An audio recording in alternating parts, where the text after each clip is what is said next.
Hey guys, it's Justin again with another quick product review for you. I was contacted a few days ago by my teammate and the owner of Decals for Your Soul. My good buddy Kong runs his own decal company through Facebook, and you can order all kinds of decals and stuff through him. So, oddly enough, the same day my RG decals came in, so this is a really good comparison for you. This is about the average size of a decal sheet you'll get. Sometimes it's bigger, sometimes it's smaller. It really depends on what you're getting. But this is a real grade sheet. The high grade sheets are generally a little smaller. If you're going for like generics and things like that, they might be a little bit bigger. I've got a whole bunch of RG stuff in here, but there you go. These are the generics, or what they look like. So you get a bunch, but the sheet itself isn't very big. So the first advantage to ordering from Decals for Your Soul is you are definitely getting a lot more decals. He sent me a few sample sheets. I just thought he was going to send me the thing of warnings. So I got caution stripes. I received hex camo in 4 different colors. There's dark gray, black, red, and blue. Then the warning markings, which come in various colors, shapes, sizes, different types of warnings, as well as other types of numeric and lettering warnings and things like that. And then some like elemental signs, so wind, fire, cloud, water, and ground. So these are all very, very large sheets. These will take me forever to use, but I will be using them. He does custom decals as well, so here is some of my Helios decals. So if you want your own custom designs, he can also do those for you. But it's not really much of a review if I don't show you how these things work and how they look. So I've got a couple of these spoons that I did for the shading video, where I shaded with color, and I'm just going to apply some decals to each one so you can see what they look like, and I can explain the advantages and disadvantages to using these decals. Now the first thing I'm going to say is that the quality of these decals are really nice. The lettering and all the words are pretty legible. It's very nice quality prints. Oh, and there's one other thing I didn't talk about on the sheets. On the back, if you're uncertain, there's instructions on how to use them. So if you just need a quick refresher, or you're not really sure what to do, those will come in very handy. So you basically pretty much just dip these in water just like you would any other normal water slide decal.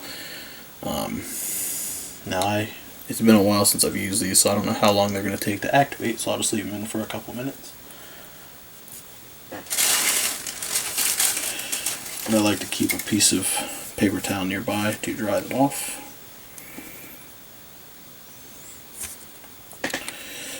Alright. Good. It's activated. Now, one of the biggest disadvantages I think to his decals are they're transparent. They're a little bit more transparent than normal decals, which isn't a problem usually, but I put this warning marking here to show you what I meant.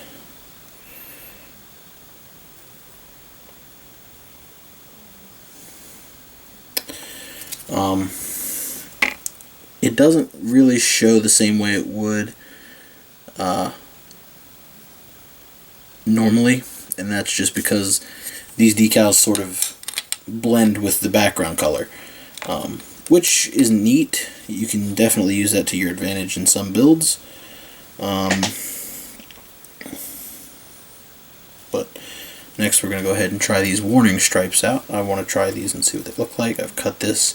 Another thing I'm going to recommend is that when you do these, you try and crop the desired decal as close to the design as you can. because that's definitely going to help you out when it comes to applying softer and center. So once again, they're really quick to set. They look great, but you can see that actually didn't come out as well as I thought it would.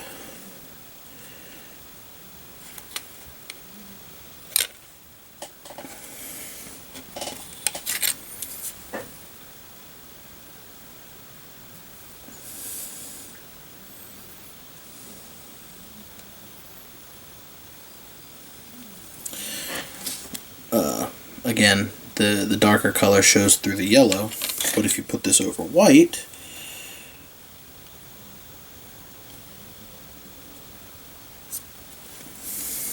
it looks just fine. Now the last one we're going to show off is the hex camo. These look really good, and I think that the blue over the purple will look really neat. I think red would look pretty good over purple as well.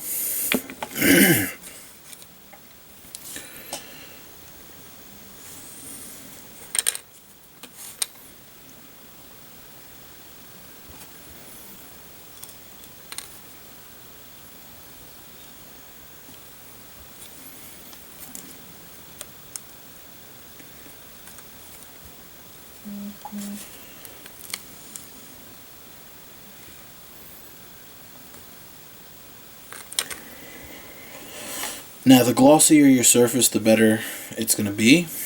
Naturally, with most decals, that's typically the case. You know, if you apply decals over a flat surface, it creates a little bit of texture, and it makes it hard to actually keep the decal completely adhered to the surface. This is no exception to that rule.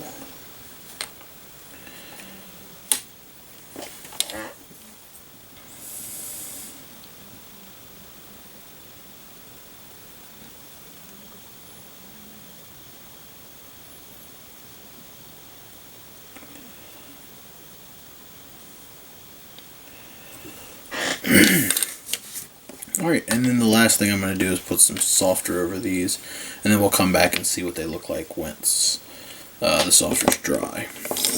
But, you know, softer is pretty straightforward. You just apply it to the decal itself, make sure that you get a little bit underneath, and wait for it to evaporate.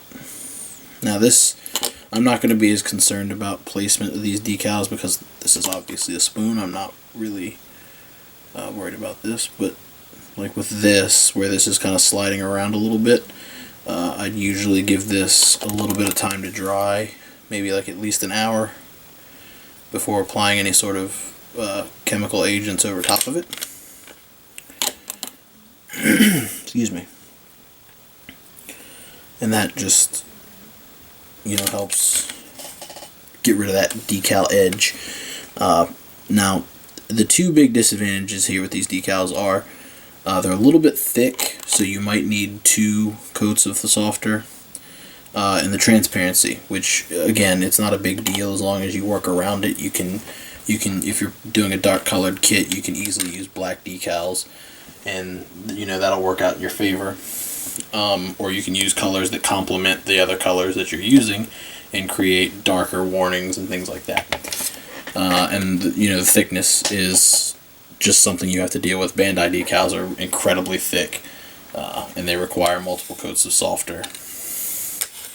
So these are the 2 spoons. Let me zoom in for you. And you can see the blue over the purple looks really cool. Looks really good on the white too. I kind of cut the decal when I was cutting it out. But I cropped it as close as I could to the design on the decal so that you don't see as much of an edge.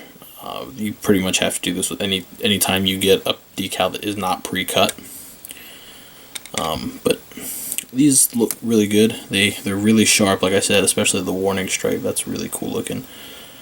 So I will come back and I will show you what these guys look like after the setter has evaporated, and we can wrap this review up. Okay, so here's the results after a couple of hours of drying and a second layer of Mark Softer. You can see the edge is there a little bit, but it's not too bad. Maybe one more thin layer and it'll be fine. It's a little more evident on the purple, but still looks fine. Like I said, one more light layer, and then you throw a top coat over that and it's gone. You won't even know it's there. So that's my review for decals for your sole. Thank you, Kong, for sending me these. They are fantastic, and I will be using them in a very near future project. If you want to get your own custom decals done by Kong, I will include a link down below to his Facebook page where you can shop. He's got a bunch of different sets available for purchase, and then if you want to, I guess you could say, commission him to design a set, he does that as well. So thank you guys for watching, and I'll see you guys next time.